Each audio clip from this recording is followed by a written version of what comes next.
Facebook, Instagram பயன்படுத்த இனி கட்டணம். ஸ்கை தமிழின் செய்தி அறிக்கை.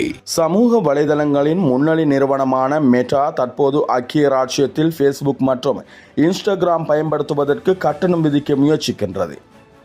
இது தொடர்பாக மெட்டா நிறுவனம் பரிசீலனை செய்து வருவதாகவும் அறிவிப்பு விரைவில் வெளியாகும் எனவும் தகவல்கள் வெளியாகியுள்ளன.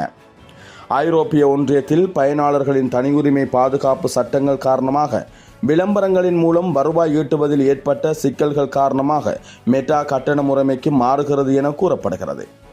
இதன்படி இலவசமாக பயன்படுத்துபவர்கள் விளம்பரங்களுடன் தொடரலாம் மற்றும் கட்டண வசதியில் சேர்ந்தால் விளம்பரம் இல்லாமல் பாவனை செய்யலாம். இந்த புதிய திட்டம் செயற்படுத்தப்பட்டால் ஐக்கிய ராச்சியத்தில் உள்ள பயனாளர்கள் இனி மெட்டா தளங்களை பயன்படுத்த கட்டணம் செலுத்த வேண்டிய வாய்ப்பு உள்ளது. மேலும் விவரங்கள் அதிகாரப்பூர்வமாக அறிவிக்கப்படும் வரை பயனர்கள் எதிர்பார்த்திருக்கும் முக்கிய மாற்றமாக இது பார்க்கப்படுகிறது.